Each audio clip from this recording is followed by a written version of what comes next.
సకల ఆశీర్వాదములకు కారణభూతుడైన మా ప్రియ పరలోకపు తండ్రి, మీ ఘనమైన శ్రేష్టమైన నామాన్ని బట్టి వేలాది వందనాలు చెల్లిస్తూ ఉన్నాం. ప్రతిదినం ఈ రీతిగా మీ పాదాల చెంత చేరి శ్రేష్టమైన మీ వాక్యం వినడానికి, విన్న వాక్యములు మా జీవితాలను సఫలపరుచుకోవడానికి మీరు ఇస్తున్న మహాకృపను బట్టి వేలాది వందనాలు చెల్లిస్తూ ఉన్నాం. వాక్యం వింటున్న మా శ్రోతలందరినీ దీవించండి, ఆశీర్వదించండి, బలపరచండి. డిఎస్సి, బ్యాంక్, రైల్వే ఎగ్జామ్స్, కొన్ని కాంపిటేటివ్ ఎగ్జామ్స్ రాస్తున్న బిడ్డలందరిని బట్టి ప్రార్థిస్తున్నాం. ముఖ్యంగా డిఎస్సి ఎగ్జామ్ రాయబోతున్న బిడ్డలందరికీ మంచి ఉద్యోగాలు మా బిడ్డలను ఉంచండి. చక్కని ప్రిపరేషన్ దయచేసి సమయోచితమైన సహాయాన్ని బిడ్డలకు అందించి మంచి చక్కని ఉద్యోగాలు మా బిడ్డలు ఉంచండి, బలపరచండి. విదేశాల్లో ఉంటున్న మా బిడ్డలందరినీ దీవించండి, ఆశీర్వదించండి, బలపరచండి. దూర ప్రాంతాల్లో ఉద్యోగాలు చేస్తున్న వారికి మీ కాపుదల భద్రత ఇవ్వండి.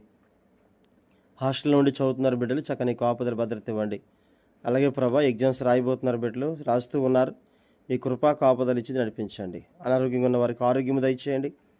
అట్లా వివిధ సంఘాల్లో ఉన్న సకల పరిశుద్ధులకు మీ కాపుదల భద్రత ఇచ్చి నడిపించమని, రేపు ఎల్లుండి జరిగేటువంటి ఉద్యోగ కూడికల్లో, ధర్మవరంలో జరుగుతున్న కూడికల్లో మీ కాపుదల భద్రత ఇవ్వండి. ప్రాముఖ్యంగా మీ సహాయాన్ని బిడ్డలకు అందించండి. యవన బిడ్డలు ఎవరైతే నాయన ప్రయాసపడుతున్నారో ఆ మీటింగ్స్ 2 రోజులు కూడా మీ కాపుదల ఇవ్వండి. ప్రాముఖ్యంగా వాతావరణాన్ని అనుకూలపరచండి. సమస్తమును మీ ఆధీనంలో ఉంచి అనేక మందిని తోడుకొని వచ్చి నీ దాసులకు మీ ఆత్మచేత నింపి అయా గొప్ప కార్యాలు జరిగించి నడిపించమని, శ్రేష్టమైన వాక్యమును మాకు అందించమని యేసయ్య పరిశుద్ధ నామములో అడిగి వేడుకొనుచున్నాము తండ్రి, ఆమేన్. అందరికీ వందనాలండి. నిన్నటి దినం వరకు మనం కీర్తన గ్రంథం 18వ అధ్యాయం 15వ చరణం వరకు మనం ధ్యానం చేసామండి. ఈరోజు కీర్తనలో 18వ అధ్యాయం 16 నుండి 19 వరకు.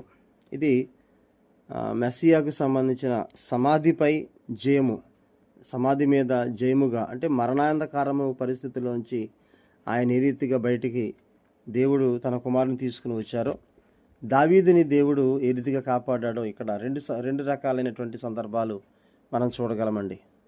ఈ 16 నుండి 19 చరణాల్లో ఉన్నత స్థలముల నుండి చేయి చేప ఆయన నన్ను పట్టుకొనెను, నేను ఆయనకి ఇష్టడను కనుక ఆయన నన్ను తప్పించెను. ప్రియులారా, ఇది మరణం అనేటువంటి దాని గురించి రాయబడింది. మరణం మహాబలమైన శత్రువు. బలవంతులైనటువంటి రోమా సైనికులు ఆయుధాలతో ఆయన సమాధికి కాపలా కాశారు. రోమా ప్రభుత్వ ముద్ర కానీ, రోమా సైనికుల యొక్క కావలి కానీ ఇవేవి కూడా పునరుత్థానానికి అడ్డు రాలేదు. దేవుడు తన దూతను పంపి సమాధిని తెరిచి ఖాళీ సమాధిని పునరుత్థానానికి రుజువుగా ఉంచి యాజకులు, అధిపతులు, అధికారులు సిగ్గుపడేలా చేశాడు. ఈ వచనాల్లో చెయ్యి చాపి నన్ను పట్టుకొనెను, జలరాశుల్లో నుండి ఆయన నన్ను తీసెను అనేటువంటి ఈ మాటల్లో దేవునికి మానవత్వారోపణ చూడగలం. ఆయన కీర్తనకారుణ్ణి ఆపద నుంచి తప్పించి కాపాడడానికి ఆకాశం నుండి దిగి వచ్చినట్టుగా మనం చూస్తున్నాం. లోతైన జలాల్లోకి కూరుకుపోయినటువంటి వారు పైకి రాలేనట్టుగా కీర్తనకారుడు ఆపదల్లో కూరుకుపోయి పైకి రాలేక ఉన్నప్పుడు దేవుడు అతన్ని పైకి లాగి లేవనెత్తాడనేటువంటి వర్ణన ఈ పదాలు మనకి స్ఫురింపజేస్తూ ఉన్నాయి. కీర్తనల 30వ అధ్యాయం 3వ చరణంలో మనం చూస్తే, యెహోవా పాతాళములో నుండి నా ప్రాణమును లేవదీసితివి, నేను గోతిలోనికి దిగకుండా నీవు నన్ను బ్రతికించితివి అని కీర్తనకారుడైన దావీదు ప్రార్థన చేస్తున్నట్టుగా మనం చూస్తున్నాం. అట్లాగే 40వ అధ్యాయం 2వ చరణం అండి, 42, నాశనకరమైన గుంటలో నుండి, జిగటగల దొంగ ఊబిలో నుండి ఆయన నన్ను పైకెత్తెను, నా పాదములు బండ మీద నిలిపి నా అడుగులు స్థిరపరిచెను. ఈ రీతిగా దేవుని యొక్క కాపుదల ఎలా ఉండటం అనేది మనం చూస్తూ ఉన్నాం. దావీదుని ఏ రీతిగా దేవుడు తప్పిస్తూ ఉన్నాడు అనేది.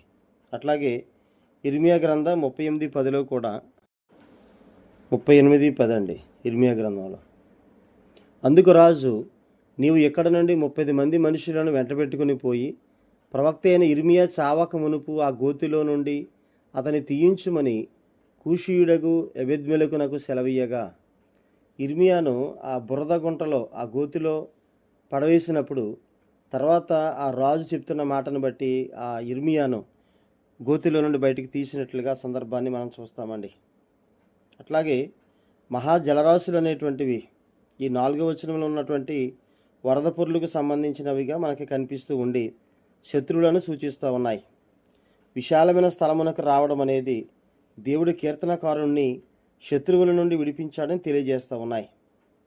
దేవుడు తనకిష్టులైనటువంటి తన ప్రజల్ని అపాయాల నుండి తప్పిస్తాడని, వారిని శత్రువుల నుండి విడిపిస్తాడని నిశ్చయంగా మనకి తెలుస్తూ ఉంది, అర్థమవుతూ ఉంది. కీర్తనలు 41వ అధ్యాయం 11వ చరణం అండి. 41:11. నా శత్రువు నా మీద ఉల్లసింపక ఉండుట చూడగా నేను నీకు ఇష్టడనని తెలియనాయను. నా యథార్థతను బట్టి నీవు నన్ను ఉద్ధరించుచున్నావు. నీ సన్నిధిని నిత్యము నన్ను నిలబెట్టుదువు. ఇశ్రాయేలు దేవుడైన యెహోవా శాశ్వత కాలం నుండి శాశ్వత కాలం వరకు స్తుతింపబడును గాక. ఆమేన్, ఆమేన్.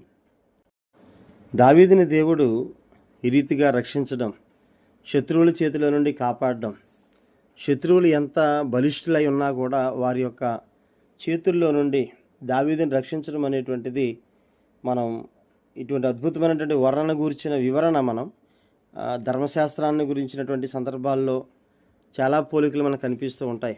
ఉదాహరణకి నిర్గమకాండం 19వ అధ్యాయంలో 16-18 వచనాల్లో కూడా ఇటువంటి కాపుదల రక్షణ మనం చూడగలమండి. అలాగే ఇలాంటి సన్నివేశాలు యెహోషువ గ్రంథం 10వ అధ్యాయం 11వ వచనంలో, యెహోషువ గ్రంథం 10:11 అండి.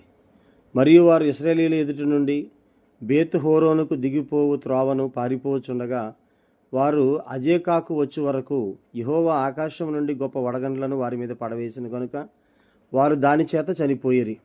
ఇశ్రాయేలీయులు కత్తివాత చంపిన వారి కంటే ఆ వడగండ్ల చేత చచ్చిన వారు ఎక్కువ మంది అయ్యిరి. ప్రియులారా, దేవుని యొక్క ఉగ్రత శత్రువుల మీదకి, అంటే దేవుని బిడ్డలని కాపాడాలనేటువంటి ఉద్దేశంలో శత్రువుల మీదకి దేవుడు కురిపిస్తున్నటువంటి ఉగ్రత విషయంలో వారిని ఏ రీతిగా కాపాడతాడనేది మనం చూస్తూ ఉన్నాం. అట్లాగే న్యాయాధిపతుల గ్రంథం 5:20లో కూడా మనం చూస్తే అండి, న్యాయాధిపతుల గ్రంథం 5:20, నక్షత్రములు ఆకాశం నుండి యుద్ధము చేసెను, నక్షత్రములు తమ మార్గములలో నుండి సీసెరాతో యుద్ధము చేసెను. నిన్న కూడా ఈ విషయాలు మనం చూసాం. సమూయేలు మొదటి గ్రంథం 7:10 అండి. సమూయేలు దహనములు అర్పించుచుండగా ఫిలిష్తీయులు యుద్ధము చేయుటకు ఇశ్రాయేలు మీదకి వచ్చిరి. అయితే యెహోవా ఆ దినమున ఫిలిష్తీయుల మీద మెండుగా ఉరుములు ఉరిమించి వారిని తారుమారు చేయగా వారు ఇశ్రాయేలీయుల చేత ఓడిపోయిరి. దేవుడు ప్రకృతిని, సృష్టిని ఉపయోగించుకొని తన బిడ్డలను ఏ రీతిగా కాపాడుతున్నాడో వీటిల్లో కూడా మనం వివరించబడడం అనేటువంటిది మనం చూస్తూ ఉన్నాం. అంటే దేవుని జోక్యాన్ని వర్ణించేటువంటి ప్రవచన దర్శనాలు వివరించేటువంటి ఈ గ్రంథాల్లో కూడా ఈ విధమైనటువంటి వివరణలు మనకి కనిపిస్తూ ఉంటాయి. ఉదాహరణకి యెషయా గ్రంథం 29:6లో ఒకసారి మనం చూస్తే అండి, యెషయా గ్రంథం 29:6 అండి. ఉరుముతోనూ భూకంపముతోనూ మహాశబ్దముతోనూ సుడిగాలి తుఫానులతోనూ దహించు అగ్నిజ్వాలలతోనూ సైన్యములకు అధిపతియగు యెహోవా దాన్ని శిక్షించును. దేవుని బిడ్డలను కాపాడే విషయంలో ప్రార్థన చేస్తే, యథార్థంగా దేవుని మీద ఆధారపడగలిగితే ప్రతి సందర్భంలో దేవుడు జోక్యం చేసుకుని మన విషయాల్లో దేవుడు కాపాడుతాడు, మన విషయాల్లో దేవుడు మనకు సహాయం చేస్తూ ఉంటాడు. 30వ అధ్యాయం 27 అండి, యెషయా గ్రంథం 27వ వచనం. ఇదిగో కోపముతో మండుచు దట్టముగా లేచు పొగతో కూడినదై యెహోవా నామము దూరము నుండి వచ్చుచున్నది. ఆయన పెదవులు ఉగ్రతతో నిండి ఉన్నవి, ఆయన నాలుక దహించు అగ్నిజ్వాల వలె ఉన్నది. ఆయన యొక్క కోపం లేదా యెహోవా యొక్క ఆ ఉగ్రత అనేటువంటిది ఏ రీతిగా ఉంటుందనేది మనం చూస్తామండి. అట్లాగే 64:1లో కూడా, గగనము చీల్చుకుని నీవు దిగి వచ్చేదవుగాక, నీ సన్నిధిని పర్వతములు తత్తరిల్లునుగాక, నీ శత్రువులకు నీ నామమును తెలియజేయుటకై అగ్ని గచ్చపొదలను కాల్చు రీతిగాను అగ్ని నీళ్లను పొంగజేయు రీతిగాను నీవు దిగి వచ్చేదవుగాక. దేవుని యొక్క కాపుదల తన బిడ్డలకు ఇవ్వడానికి, అలాగే శత్రువులకు దేవుని యొక్క ఉగ్రతను, శిక్షను రప్పించడానికి దేవుడు ఇలాంటి వర్ణనలను మనం చూస్తూ ఉన్నాం. కాబట్టి దేవుని కాపుదల భక్తుని విషయంలో, దేవుని మీద ఆధారపడేటువంటి వారి విషయంలో, దేవుని నమ్ముకున్న వారి విషయాల్లో దేవుడు ఏ రీతిగా వాళ్ళని కాపాడుతాడనే విషయాన్ని మనం చూస్తూ ఉన్నాం. ఈ 16-19 చరణాల్లో మనం చూస్తే అండి, 6 రకాలైనటువంటి విషయాలు దావీదు తెలియజేస్తూ ఉన్నాడు. 1, ఆయన నన్ను పట్టుకొనెను. 2, జలరాశుల నుండి తీసెను. 3, వారి వశము నుండి ఆయన నన్ను రక్షించెను. 4, యెహోవా నన్ను ఆదుకొనెను. 5, ఆయన నన్ను తోడుకుని వచ్చెను. 6, ఆయన నన్ను తప్పించెను. వీటన్నిటిలో ప్రాముఖ్యమైనది, నేను ఆయనకి ఇష్టడను కనుక ఆయన నన్ను తప్పించెను. ప్రియులారా, మనం దేవునికి ఇష్టం అవ్వాలి, దేవుడు మెచ్చుకునేవాడే యోగ్యుడు. ప్రభు మెచ్చుకునేవాడే యోగ్యుడు, కానీ తను మెచ్చుకునేవాడు యోగ్యుడు కాదని లేఖనాల్లో మనం చూస్తామండి. కాబట్టి దేవుని యొక్క వాక్యములో ఆయనకి ఇష్టమైన వ్యక్తులుగా మనం జీవిస్తే ప్రతి విషయములో, ప్రతి సందర్భంలో దేవుడు మనల్ని తప్పించువాడై ఉన్నాడు, కాపాడువాడై ఉన్నాడు. ఆ రీతిగా మనం దేవునికి ఇష్టమైన జీవితం జీవిస్తూ దేవుని మీద ఆనుకుందాం. దేవుడు తన మాటలు దీవించునుగాక. ఆమేన్. అందరికీ వందనాలు.